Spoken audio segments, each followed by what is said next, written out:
tidak pernah mengecewakan. Dia utus Roh Kudusnya ada dalam hidup kita. Dia memberikan penghiburan, Dia menolong kita, Dia memberikan kekuatan dalam hidup kita. Mari bersama-sama dengan iman, satu-satunya pengharapan kami, sumber kekuatan, kemuliaan, ya.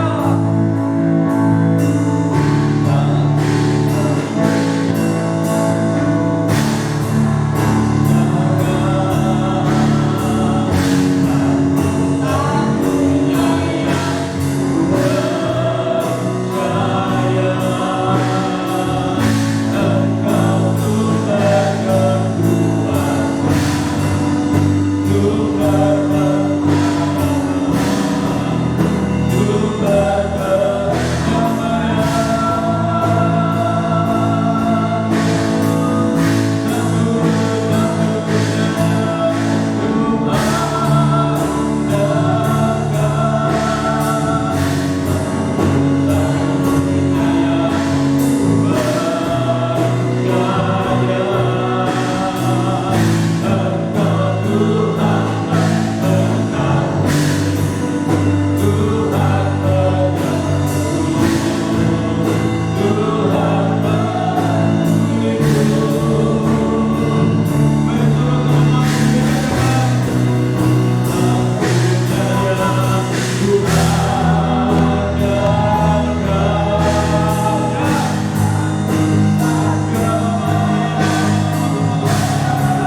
kembali.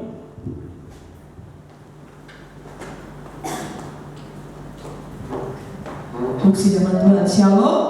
Selamat kasih Tuhan, jemaat Tuhan, baik yang beribadah di rumah maupun di tempat ini, mari sama-sama kita sekali lagi belajar satu jalan yang membuat saudara dan saya menikmati great destiny, menikmati semua yang baik yang Tuhan berikan dalam kehidupan kita.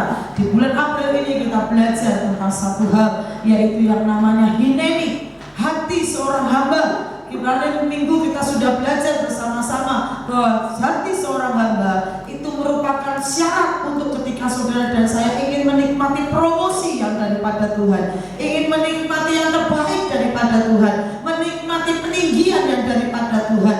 Tidak ada cara yang lainnya, karena hukum yang daripada Tuhan adalah siapa direndahkan dia akan ditinggikan, tapi siapa yang meninggikan diri dia akan direndahkan. Sekali lagi biar kita belajar bersama-sama. Tolong jalan penambahan ya, saudara. Setiap saudara dan saya sudah belajar bersama-sama kunci hati ini, yaitu bahwa jalan penghambaan itu adalah kunci untuk kita dibawa Tuhan menjadi seorang pemimpin. Karena Tuhan katakan barang siapa ingin menjadi yang besar di antaramu, adalah ia menjadi pelayan dari satu yang lainnya. Itu yang Tuhan mau, dan Tuhan katakan berbahagialah orang yang miskin di hadapan Allah, karena mereka lah yang punya kerajaan surga. Kita sudah belajar ini minggu kemarin bahwa apa artinya miskin di hadapan Tuhan. Miskin di hadapan Tuhan bukan berarti tidak punya apa-apa, tidak punya semua yang Tuhan berikan, tetapi sebaliknya justru Tuhan mau dalam kehidupan kita, di saat kita menikmati semua yang baik daripada Tuhan, Tuhan mau saudara dan saya tetap memiliki hati yang miskin di hadapan Tuhan. Artinya adalah supaya kita ini sadar bahwa semua yang ada pada kita bukan milik kita, tetapi milik Tuhan yang harus kita pakai untuk Tuhan kita. Karena Tuhan kita adalah Tuhan yang menuntut, ya, Tuhan yang menuntut upah, Tuhan yang menuntut bagian laba dari kehidupan kita. Karena apa yang Tuhan sudah investasikan dalam hidup setiap saudara dan saya. Tetapi sekali lagi, seperti apa melayani Tuhan, menjadi seorang hamba Tuhan di hadapan Tuhan. Sekali lagi saudara, seorang hamba Tuhan, seorang hineni bukan berarti seorang pendeta ya. Pendeta itu jabatan. Pendeta itu jabatan yang diberikan sebuah sinode untuk kita, orang-orang yang melayani, yang mengatur pelayanan Tuhan. Tetapi yang namanya hamba Tuhan, pelayan Tuhan adalah setiap orang, ya, setiap orang yang percaya kepada Tuhan Yesus, yang tadinya hamba dosa, sekarang dia menjadi hamba Tuhan, tidak melayani lagi daging, tetapi melayani Tuhan. Nah, apa yang saudara dan saya harus kerjakan di dalam kita melayani Tuhan? Kalau secara pelayan Tuhan, yang pertama Roma pasal 7 ayat yang ke-6. Kalau saudara dan saya ingin melayani Tuhan, next yang terakhir, slide yang terakhir. Slide yang terakhir. Siapa pelayan Tuhan? Ya, saudara, apa yang saudara dan saya harus kerjakan, yang harus kita miliki di dalam melayani Tuhan? Kalau Roma pasal 7 ayat yang ke-6. Kalau tugas persegi kemarin yang Roma pasal 7 ayat yang ke-6. Tolong Roma pasal 7 ayat yang ke-6, kalau ikuti ayat-ayatnya supaya bisa cepat karena kita mengejar waktu.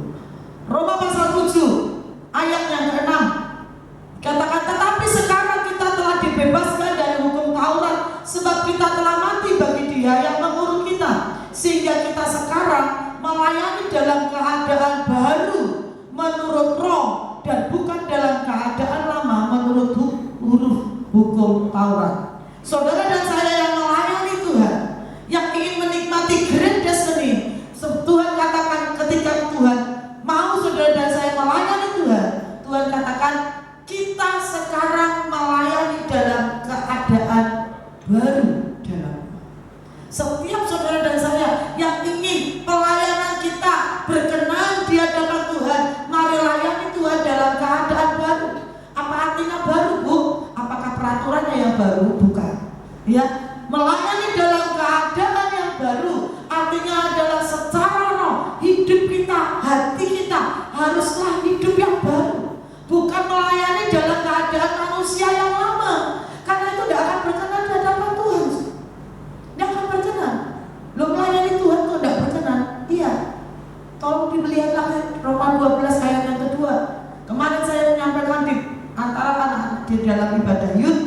Bagaimana Tuhan mau kita melayani bukan dengan cara dunia.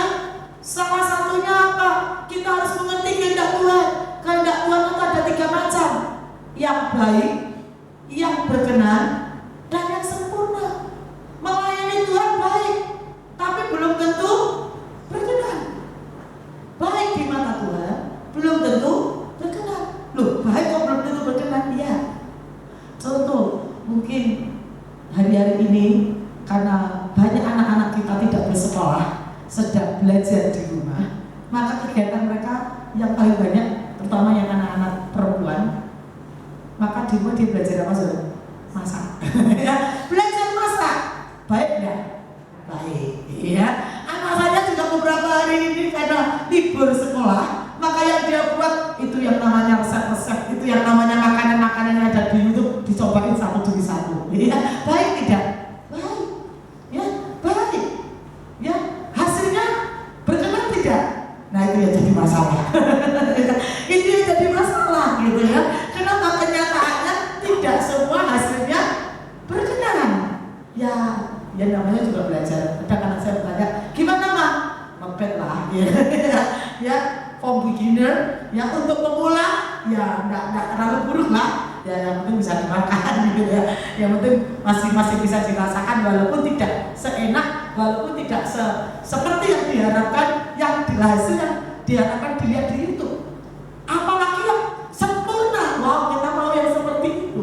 Itu sebabnya Tuhan katakan orang-orang yang melayani Tuhan harus melayani dalam keadaan yang baru, hati yang baru, sikap hidup yang baru, ya kehidupan yang baru. Itu yang Tuhan mau. Firman Tuhan kata supaya kita menanggalkan manusia yang lama kita, memakai manusia yang baru. Yesus mati di atas kayu salib untuk menanggalkan jubah kita yang lama. Jubah yang lama yang kotor oleh karena perbuatan dosa kita, pelanggaran kita, pemberontakan kita. Itu Tuhan tanggalkan dengan kematian Yesus dan dengan kebangkitan Tuhan Yesus. Minggu kemarin kita sudah belajar, Tuhan melahirkan kita kembali. Itu sebabnya kita bisa melayani dalam keadaan yang baru di dalam roh. Sekali lagi, mari melayani Tuhan dalam keadaan yang baru. Ya, hidup yang baru, bukan hidup yang lama. Sikap hati yang baru, bukan sikap hati yang lama. Ya, jangan pakai cara-cara yang lama, cara-cara dunia, tapi mari melayani Tuhan dengan cara-cara yang berkenan di hadapan Tuhan. Ya, yang kedua Yohanes 12 ayat yang ke-26. Yohanes 12 ayat yang ke-26, Tuhan katakan, barang siapa yang melayani aku, ya.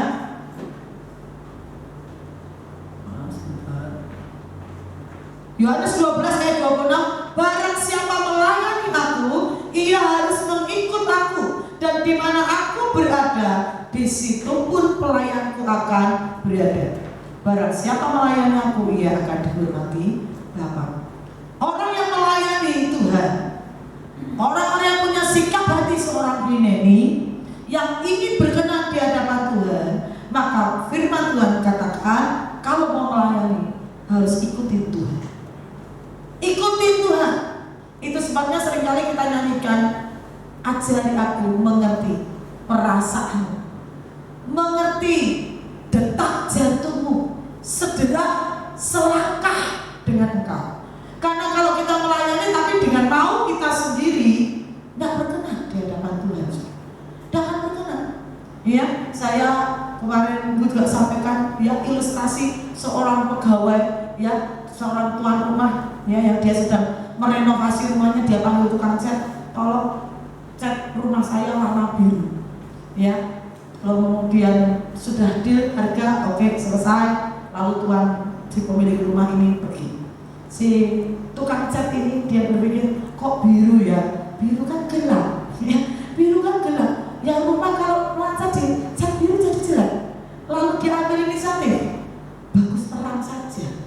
Kalau orang rumah warna putih itu bagus, kelihatan bersih, dari jauh pun nampak. Lalu si tukang cat ini dia cat rumah si tuan ini dengan warna putih. Hasilnya bagus, tetapi ketika tuannya datang, hasil catnya bagus, tapi apakah itu berkenan di hati Tuhannya? Enggak. Kenapa? Loncengnya bagus, enggak meledak-meledak. Ya, hasilnya bagus, kualitas nomor 1, tapi tidak berkenan di hati Tuhannya. Kenapa? Tidak sesuai dengan maksud Tuhannya, tidak sesuai dengan apa yang dimaui oleh Tuhannya. Itu sebabnya dalam kehidupan kita, saudara, mari belajar bersama-sama. Setiap saudara saya melayani Tuhan, mari cari tahu apa yang Tuhan mau. Setiap kali saya belajar melayani Tuhan, saudara yang mulai pimpin pujian, WL, saudara yang membawakan firman Tuhan, renungan, ya saudara mau digerakkan Tuhan melayani, apapun tanya kepada Tuhan. Ya, bertanyalah kepada Tuhan. Tuhan, apa yang kau mau? Apa yang kau mau?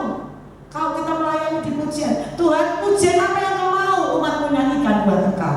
Waktu kita menyampaikan firman Tuhan, kita pun sekali lagi nanya kepada Tuhan, Tuhan, apa yang kau mau supaya umatmu mengerti akan isi hati engkau? Setiap kita yang melayani, mari pastikan apa yang kita layani sesuai dengan yang Tuhan mau. Karena kalau tidak sesuai dengan yang Tuhan mau, nanti kita capek, sudah. Nanti kita capek. Wah, sudah capek-capek pelayanan, ya, sudah capek-capek pelayanan, kita berharap wah mendapat sesuatu daripada Tuhan, ya, mendapatkan pujian daripada Tuhan, karena yang kita mau adalah menyenangkan hati Tuhan. Kita berpikir Tuhan senang, tapi kenyataannya waktu kita kembali kepada Tuhan, kita ngomong kepada Tuhan, gitu ya, Tuhan, karena aku sudah melayani kamu, Tuhan, aku sudah melakukan ini dan itu, Tuhan katakan, tapi tidak ada satupun yang berkenan. Nangis nggak kita, saudara? Nangis, gitu ya. Kenapa? Sudah capek-capek, buang energi, buang segala sesuatunya, mengorbankannya, saudara melayani mengorbankan waktu, mengorbankan tenaga, bahkan tidak sedikit seringkali saudara juga menabur, ya, menabur secara jasmani. Kalau itu tidak sesuai dengan yang Tuhan mau, nanti sia-sia, nanti sia-sia. Itu sebabnya Paulus pun juga mengingatkan kepada jemaat Korintus, aku melatih diriku sendiri supaya setelah aku memberitakan Injil, jangan aku sendiri setelah memberitakan Injil, ya, Paulus kata setelah aku memberitakan Injil, padahal Paulus memberitakan Injil dah enak-enakan loh, ya, dah enak-enakan, ada banyak hal yang harus dilatih. Tapi Paulus pun mengingatkan dirinya sendiri, aku melatih diriku sendiri supaya jangan setelah aku memberitakan Injil, aku sendiri ditolak. Itu sebabnya mari belajar. Setiap saudara dan saya yang mau jadi hinen, yang mau melayani Tuhan, pastikan apapun yang kita lakukan seperti yang Tuhan mau. Karena kalau udah tidak berkenan, ya. Lalu seperti apa lagi melayani Tuhan kalau dalam kehidupan kita? Kisah Rasul pasal 20 ayat yang ke-19. Kisah pasal 20 ayat ke-19. Setiap pelayan Tuhan harus siap satu hal ini. Apa itu? Dengan segala rendah hati aku melayani Tuhan. Dalam pelayanan itu aku banyak mencurahkan air mata dan banyak mengalami pencobaan dari pihak orang Yahudi yang mau membunuh aku.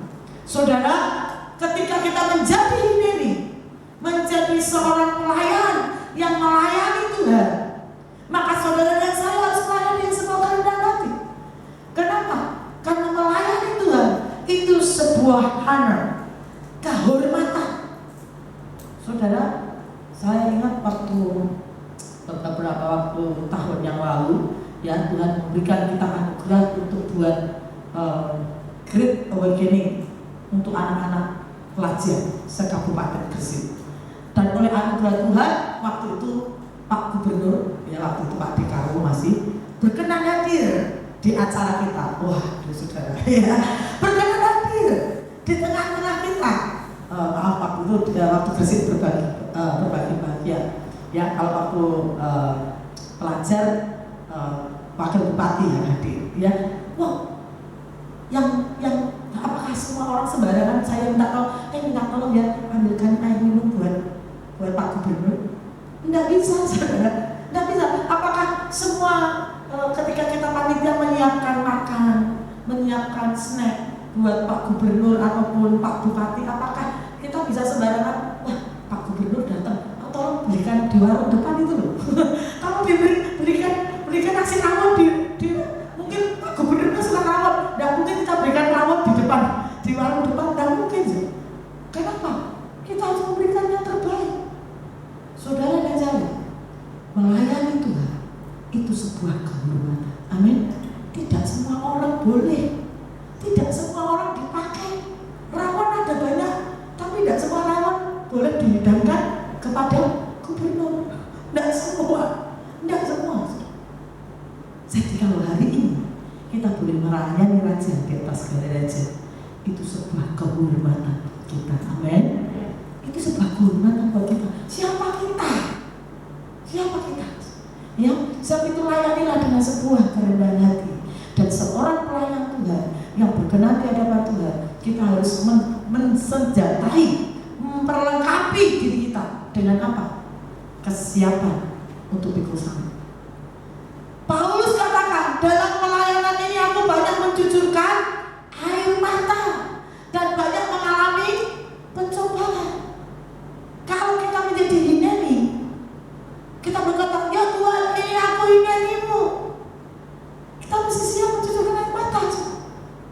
Bahkan seringkali kita mengalami pencobaan. Melayani Tuhan, kita tidak mendapatkan apa-apa. Melayani Tuhan dengan hati yang tulus. Kalau bagus, mungkin belum tentu semua orang memuji kita. Kalau ada yang kurang, kena tegur dan pendisiplinan, saudara saya mesti siap. Ya, kadang diomongin orang. Ya, saya ingat ketika kita menyiapkan setiap kali kita mau bergerak melayani jiwa-jiwa menjadi berkat, saya selalu minta kepada Tuhan, kasih saya mata yang jernih, melihat setiap celah-celah yang ada yang bisa membuat musuh itu berkata yang tidak baik tentang apa yang kita buat. Ya, karena ingat setiap kali si penabur benih gandum, benih yang baik, pasti ada aja yang jahat berusaha menanam benih ilalang. Setiap kali saya minta kepada Tuhan, mana Tuhan celah-celah yang membuat iblis bisa masuk, supaya tidak ada kesempatan untuk iblis itu bekerja. Ya, saya berusaha semaksimal mungkin, walaupun kadang suami saya selalu ingatkan, sudah Tama, yang namanya pelayanan apapun pasti, iya saya bilang, iya pasti ada. Sudah kita berusaha berikan yang terbaik, lakukan yang terbaik pun pasti akan ada omongan, gitu ya. Pasti akan ada omongan. Untuk itu kita bisa mau berbagi, gitu ya. Nanti berbagi dibilang mau bagi sembako kok cuma segini dan sebagainya, saudara ya. Itu namanya celah di mana-mana ada, gitu ya. Tetapi setiap kali saudara dan saya harus mempersenjatai hati dan hidup kita. Amin. Melayani Tuhan mesti siap mencucurkan air mata. Ya, mesti siap mencucurkan air mata, mesti siap alami yang namanya pencobaan. Bahkan kadang saudara ada orang-orang yang beritikat membunuh. Kita mesti siap. Ketika saudara dan saya ingin melayani Tuhan. Amin. Setiap hamba-hamba Tuhan, setiap pelayan Tuhan mesti mempersiapkan diri. Roma pasal 14 ayat yang ke-16 sampai ayat. Apa bedanya seorang meninggal dari COVID dengan seorang meninggal karena mungkin TBC, mungkin karena meninggal karena penyakit-penyakit yang lainnya? Apa bedanya?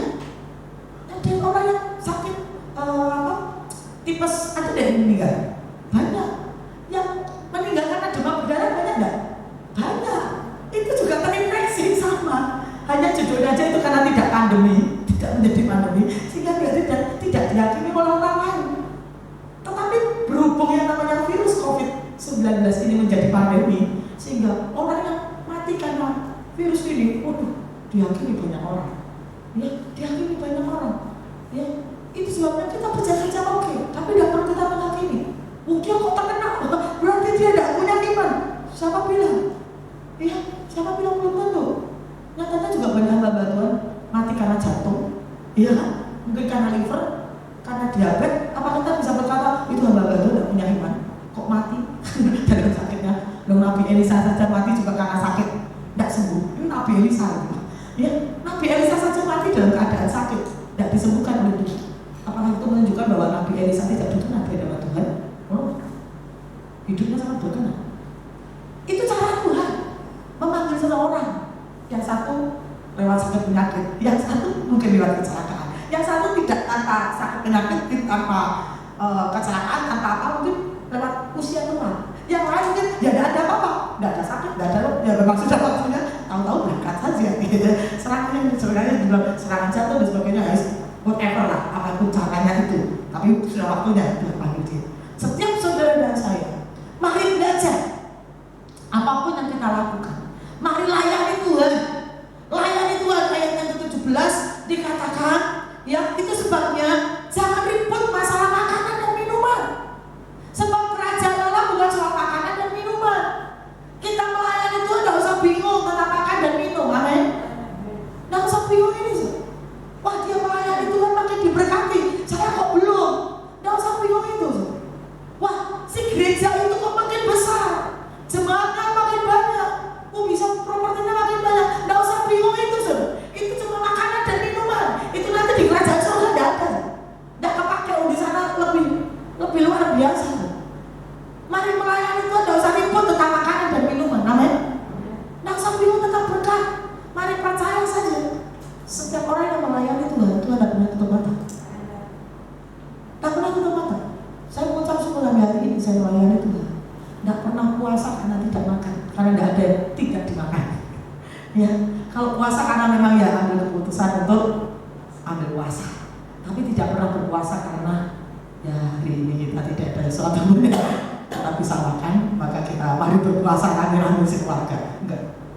Sampai hari ini Tuhan tidak pernah melupakan perkataan. Amin.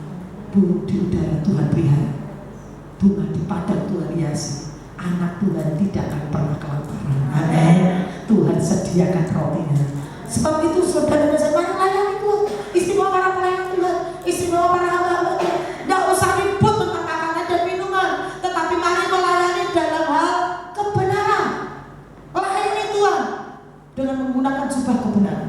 Layani Tuhan dalam damai sejahtera. Tidak usah sikut-sikutan, tidak usah ada kebencian, tidak usah ada kepahitan, saudara. Tidak berkenan di hadapan Tuhan nanti ujungnya, saudara. Ya, dalam sukacita oleh Roh Kudus. Mari layani Tuhan dalam sukacita. Jangan ya kemarin minggu saya, ya sekarang saya lagi. Ya ampun. Wah, kemarin saya sudah main musik, sekarang saya mau main musik lagi. Oh, mari layani Tuhan dengan sukacita. Amin. Sekali lagi karena melayani Tuhan sebuah kehormatan. Kalau saudara setiap hari dipanggil Pak Presiden atau dia panggil Pak Gubernur, bangga ya? Apa saudara berkata kepada Pak Gubernur, Pak, kok saya setiap hari toh Pak dipanggil terus? Enggak kan saudara? Wah, bahkan saudara malah bangga berkata kepada tetangga atau teman-teman saudara, oh saya itu tiap hari, saya itu tiap hari diminta Pak Gubernur melayani Pak Gubernur. Wah, kan bahkan setiap hari saudara akan kalau zaman sekarang zaman now, gitu, saudara. Zaman now, saudara dan saya saudara buat apa? Selfie, ngevlog, gitu, bikin vlog. Saya sedang melayani Pak Gubernur sarapan.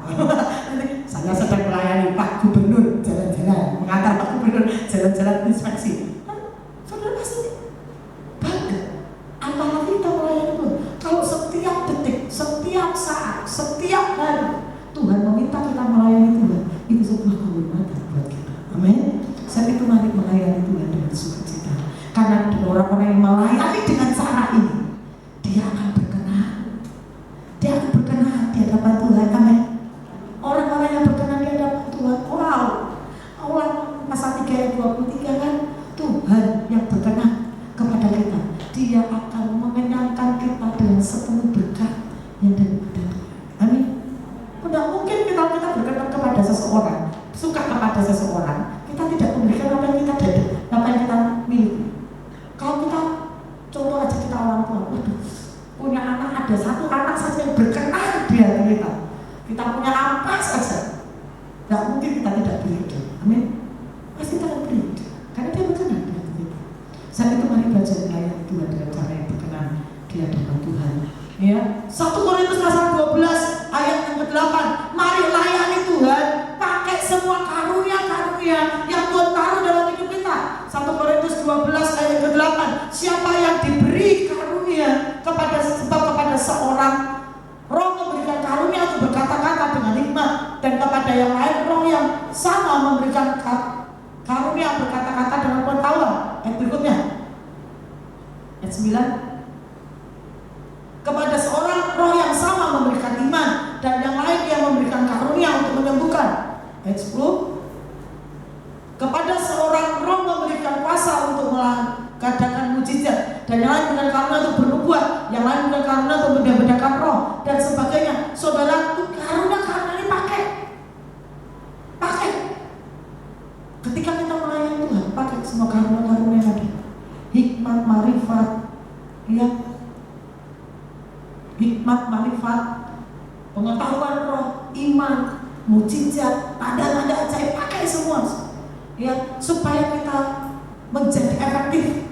Orang-orang yang melayani dalam karunia itu ajaib. Amin. Ajaib. Mungkin di antara saudara jangan berangkat, saya kan jemaat biasa, saya cuma pendoa biasa. Tapi mintalah kepada Tuhan karunia-karunia daripada Tuhan. Saya berdoa setiap jemaat ada yang diberi Tuhan karunia kesembuhan. Tidak harus saudara mau jadi seorang gembala sidang atau apa itu, sudah bisa dipakai Tuhan dalam karunia kesembuhan. Mungkin yang lain dipakai Tuhan dalam karunia kenabian. Salah satunya apa? Hikmat, marifat, mendapatkan nubuat yang daripada Tuhan. Saudara, setiap kali doa streaming saya selama ini mengajar kepada pastoral, tim pastoral, saya tidak membagi tugas. Siapa yang pimpin pujian, setiap siapa yang mau taruh di hati Tuhan, ditaruh satu pujian, angkat pujian. Jadi saling menyaut, kami saling menyaut. Kemudian saya memberi kesempatan kepada tim pastoral setiap kali kita ibadah streaming doa. Ya, saya selalu berkata, siapa yang ditaruh Tuhan sesuatu di hatinya, entah itu pernyataan iman, entah itu mau deklarasi, entah itu mau bernubuat, sampaikan. Karena itu sangat efektif. Jadi jangan kita, itulah yang disebut ibadah, di mana kita mengizinkan Roh Kudus gerak dengan bebas. Dan lagi liturgi. Kalau ibadah kita itu liturgi, ibadah kita ini ibadah yang sudah diatur oleh peraturan manusia, jadinya kaku dan tidak mengizinkan Roh Kudus bergerak. Izinkan saja seperti yang Roh Kudus mau. Mungkin saudara yang goyang, kita selalu belajar untuk menyiapkan berdoa, Tuhan pujian apa yang kau mau, ya pujian apa yang kau mau, kita sudah siapkan. Tapi ada kalanya kadang ketika kita sudah di depan mimbar, saya seringkali melayani ini, seringkali mengalami ini. Ketika saya sudah siapkan lagunya, di mimbar Tuhan taruh di hati saya satu pujian yang berbeda yang tidak sempat kita latihan atau siapkan. Tapi karena Tuhan mau, saya belajar. Itu yang tadi dibilang di Yohanes 12:20. Mengikuti yang Tuhan mau. Mengikuti yang Tuhan mau. Kadang-kadang, wah, lagu ini enak. Bukan masalah lagunya ini enak. Oh, ini lagu ini lagi ngetren. Lagu yang paling lagi banyak dinyanyikan di gereja-gereja. No. Bukan itu. Cari tahu apa yang Tuhan mau. Umatnya nyanyikan. Bukan masalah lagunya lagi ngetren atau lagunya lagi hit. Tidak. Tapi cari tahu lagu yang menyenangkan, yang ingin Tuhan dengar, umatnya nyanyikan. Setiap kita belajar. Para penari-penari juga jangan menjadi liturgi. Oh, kalau lagunya ini gerakannya pakai yang ini. Oh, kalau lagu yang ini gerakannya pakai yang ini. Oke, boleh. Kalian silakan latihan. Tapi berdoalah, minta kepada Tuhan. Saya ingat ketika saya masih remaja, saya seorang yang melayani di tamborin, saya seorang penari tamborin. Itu gerakan-gerakan yang pernah diajarkan saya waktu saya masih remaja, itu sebagian besar yang menuliskannya adalah Ibu Meliani Rim, atau istri daripada Kak Yeri Narim. Dulu kami persekutuan pengajar menyebutnya beliau dengan Rim, ya, Kak Yer, ya, istrinya yang memberikan gerakan-gerakan. Gerakan-gerakan itu tidak cuma hanya balus-balusnya begini, kemudian muter, enggak. Dia berdoa. Tuhan, setelah ini apa yang Tuhan mau? Setiap gerakan tanya kepada Tuhan. Itu gerakan macamnya banyak. Apapun yang kita buat, mari lakukan itu dalam karunia. Suami saya selalu mengingatkan kepada anak-anak saya istimewa yang paling kecil, Ya, selalu diingatkan, bahwa nari itu dalam pengurapan, dalam karunia, supaya setiap kali kamu, wah, yang ngangkat bannermu, kamu ngangkat rel, apa namanya, siapa ya, muter-muter itu ya, yang pita-pita itu ya, yang pita-pita itu apa namanya, bentuk pita apa namanya ya, yang pitanya diputer-puter itu terpita apa, lupa namanya anak-anak menari itu ya, namanya itu. Kalau setiap kali diputar, setiap kali kamu kebaskan bannermu, kalau kamu kebaskan itu dalam pengurapan, dalam karunia, wow, setiap gerakan tubuhmu, setiap karyamu, bukan supaya dilihat jemaat, wow, cantik ya, wah, bagus ya gerakannya, bukan. Tetapi kalau itu kerjakan dalam pengurapan, benar. Saudara, saya pernah mengalami ketika saya ikuti ibadah, pas kebetulan duduknya tidak terlalu di belakang, ya, di layar 2 atau layar 3. Ketika si penari-penari ini yang melayani, saya tahu mereka adalah orang-orang yang diurapi. Kena kebasannya ini aja, saudara. Kena kebasan bannernya ini aja, ya. Karunia itu, kainnya itu loh. Cuma kain itu kain biasa, kainnya nggak didoakan, kainnya nggak dikhususkan, dikasih kemenyan, enggak, saudara. Yang kain biasa, pita biasa. Tapi ketika dia kebaskan, saya tahu dia dalam pengurapan, saya tahu dia dalam menggunakannya dalam karunia untuk menarik di hadapan Tuhan. Itu seolah-olah tuh, ada sesuatu yang saya dapat dari Tuhan. Kenapa, saudara? Karena itu melayani dalam karunia, dalam karunia. Saudara, seringkali kita melihat, wah, nyanyi Haleluya 12 kali contoh saja. Kita nyanyi rasanya nggak terlalu gregetnya hadirat, tapi kalau sudah Pak Benihin, ya, Pastor Benihin yang nyanyi Haleluya, saudara nggak usah nunggu ibadahnya, saudara buka YouTube-nya saja. Ketika beliau menyembah Tuhan, kenapa ya? Itu YouTube itu sudah ibadah tahun berapa ini? Ya, crusade untuk kakak udah lalu sudah mungkin belasan tahun yang lalu. Tapi setiap kali YouTube itu sudah buka, saudara dengarkan, itu yang namanya pengurapan. Hadirnya Tuhan itu masih berasa. Kenapa? Dia nyanyi dalam karunia, dia bernyanyi dalam pengurapan. Siapa berbeda? Itu sebabnya mari belajar sama-sama. Ya, sama-sama. Itu sebabnya kalau yang namanya masak, ya saya jauh-jauh ibu masak. Ya, ibu masak, bumbunya sama, ya, bumbunya sama, bahannya sama. Rasanya bisa beda nggak? Kok bisa beda ya? Itu karunia. Itu karunia. Saya mengucap syukur dan punya seorang ibu almarhum, karunianya jauh masak. Ya, gembala saya dulu di Madiun selalu berkata kalau ada acara-acara di gereja, yang masak dicari saja. Kenapa, saudara? Karena anugerah Tuhan. Dia melayani Tuhan, dia masak. Dia bukan seorang pemuji, ya. Dia bukan seorang pelayan atau pengurus gereja. Dia cuma hanya melayani masak. Tapi itu karunia Tuhan taruh dalam hidupnya. Setiap siapapun menikmati masakannya, dia selalu merasa kok enak ya. Bisa mengucap syukur. Loh, orang bisa terberkati bukan hanya sekedar lewat pujian, cuma mencicipi masakan yang enak aja udah. Enaknya, puji Tuhan. Rasanya enak, padahal makanannya sederhana. Makanannya sederhana. Mari layani Tuhan dengan karunia yang Tuhan taruh dalam hidup kita. Karena orang-orang yang melayani dalam karunia, melayani dalam pengurapan, pelayanannya sangat efektif. Pelayanannya akan menjadi berkat bagi banyak orang. Yang terakhir, 1 Petrus pasal 4 ayat ke-11. 1 Petrus pasal 4 ayat ke-11. Orang-orang yang melayani Tuhan, orang-orang yang ini yang ingin pelayanannya berkenan di hadapan Tuhan. Ini yang Tuhan tahu. 1 Petrus pasal 4 ayat ke-11. Jika ada orang yang berbicara, baiklah ia berbicara sebagai orang yang menyampaikan firman Allah. Jika ada orang yang melayani, baiklah ia melakukannya dengan kekuatan yang dianugerahkan Tuhan, supaya Allah dimuliakan dalam segala sesuatu, karena Yesus Kristus ialah yang mempunyai kemuliaan dan kuasa sampai selama-lamanya. Amin. Orang-orang yang melayani Tuhan, firman Tuhan katakan, jangan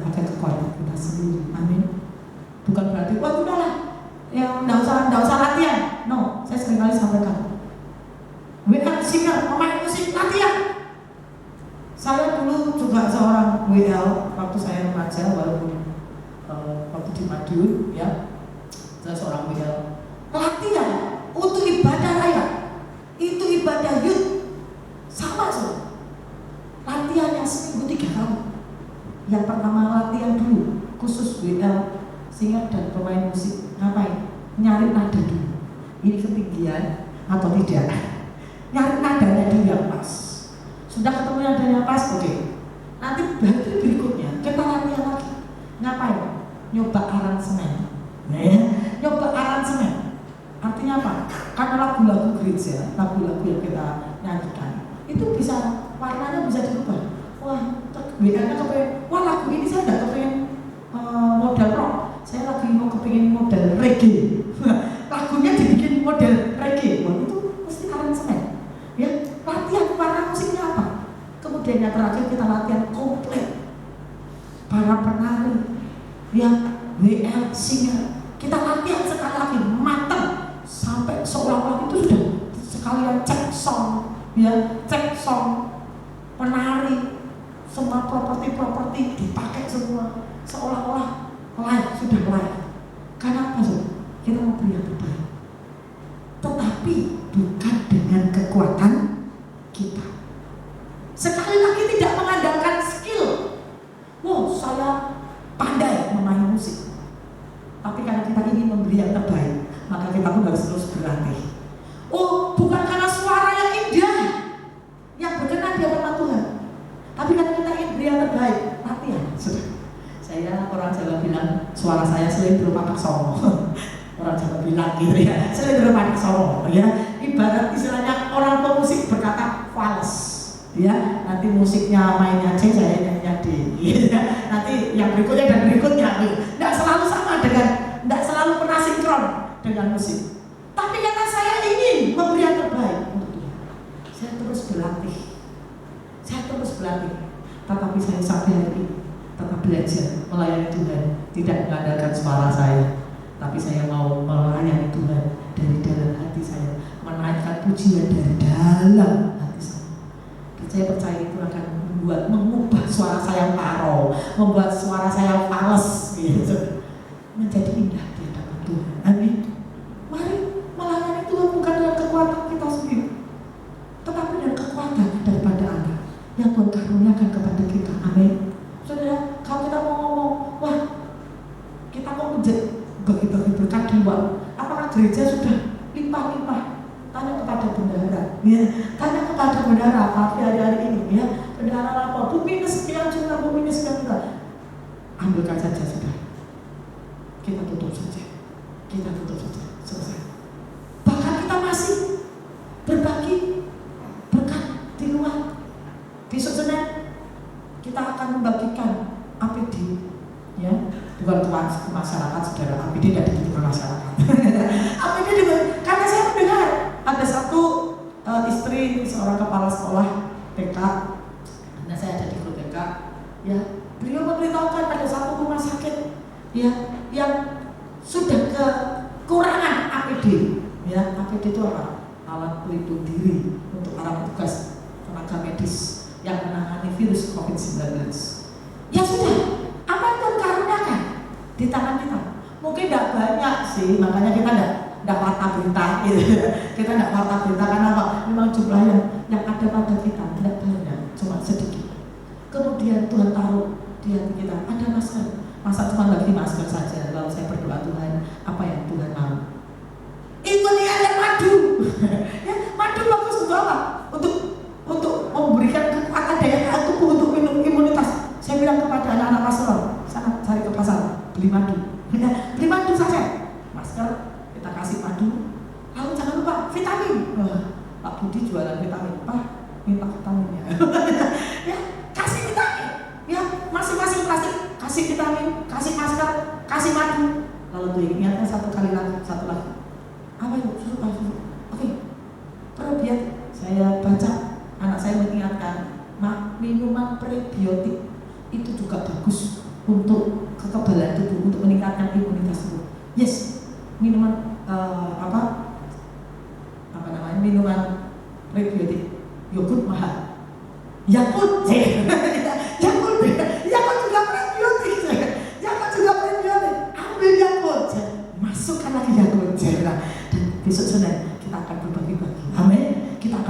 masker, ya dalam satu paket ada maskernya, ada madunya, ada Yakultnya, ada vitamin C-nya. Kita akan bagi-bagi. Kita akan bagi-bagi. Wah, kita sudah lebih-lebih. Amin. Kalau kita dibilang lebih, amin. Saya amin kan. Oh, dibilang orang kelebihan ya. Benar-benar amin. Tapi mari. Mungkin tidak banyak. Mungkin orang akan mencibir. Bagi Tuhan segitu Pak aja. Tapi kita tidak mau beritakan kok. Kita hanya memberikan apa yang Tuhan anugerahkan di tangan kita. Kita mau pakai itu untuk kemuliaan Tuhan. Karena kita sadar bukan kita. Itu sebabnya Tuhan katakan, setelah kamu melakukan segala sesuatu, adalah kau berkata, kami ini hanya hamba-hamba yang tidak berguna. Kami hanya lakukan apa yang harus kami lakukan. Karena kesanggupan kami adalah pekerjaan Tuhan. Karena kesanggupan kami adalah pekerjaan Tuhan. Karena apa? Karena ketika kita melayani dalam sebuah kesadaran, bukan karena kuat dan bukan oleh gagah saya, tetapi karena roh Tuhan Allah, kekuatan yang Tuhan anugerahkan kepada saya, maka kita berkata, segala kemuliaan, segala hormat, segala pujian hanya bagi Yesus Kristus saja, bukan bagi saya. Karena kalau saya boleh melayani, itu sebuah kehormatan. Kalau saya bisa melayani, itu karena karunia. Saya lakukan itu dengan sukacita, dalam kebenaran, dalam ketulusan, dalam kemurnian, untuk kemuliaan nama Tuhan. Maka mari lihat, akan ada tuaian yang besar, akan ada kegerakan yang besar, akan ada lawatan yang besar, akan ada pertobatan yang besar. Setelah COVID ini selesai, kita akan melihat, semua orang akan melihat kuasa Tuhan dinyatakan. Ketika kita gereja Tuhan bangkit, menyatakan kemuliaan Tuhan. Gereja Tuhan bangkit, menunjukkan bahwa Yesus kita bukan hanya mati mengalahkan maut, tetapi dia juga bangkit, memberikan pengharapan buat setiap saudara dan saya, orang-orang yang percaya kepada Tuhan. Mari bangkit Tuhan, saudara, jangan lupa nanti kita masih akan ada ibadah streaming jam 10 dan jam 1. Mari pakai setiap kesempatan yang ada untuk kita boleh beribadah kepada Tuhan. Saudara yang di rumah, beribadahlah dengan sungguh-sungguh sekalipun di rumah. Mari percaya ketika engkau melayani Tuhan dengan sungguh-sungguh, engkau mengucap syukur, engkau berdoa, engkau mendengarkan firman Tuhan, engkau menaikkan pujian penyembahanmu dengan segenap hatimu, di rumahmu pun Tuhan akan ada di dalammu. Dan Tuhan akan memberkati saudara. Puji nama Tuhan. Dan bantu di dalam doa. Besok Senin kita akan sekali lagi bergerak memberkati, karena kita tahu destiny kita adalah menjadi saluran berkat bagi banyak orang. Maka kita akan sekali lagi melayani Tuhan, menjadi saluran berkat lewat pemberian APD kepada tenaga medis, supaya mereka boleh tetap melayani dalam keadaan yang baik. Dan kita juga akan memberikan pelayanan kepada masyarakat berupa semprotan desinfektan ya kepada lingkungan perumahan Taman Siwalan ini, dan mungkin beberapa di antara jemaat yang juga rindu rumahnya yang belum mendapatkan pelayanan penyemprotan desinfektan bisa menghubungi saudari Gloria ataupun saudara Denny ya. Puji nama Tuhan. Kita juga akan membagikan besok Senin paket berupa masker, madu, kemudian juga vitamin dan juga Yakult, karena kita mau percaya Indonesia akan dipulihkan, Indonesia akan disembuhkan, dan kita akan percaya Indonesia akan diberkati oleh Tuhan. Puji nama Tuhan. Mari sekali lagi kita bangkit berdiri bersama-sama, biar segala pujian kemuliaan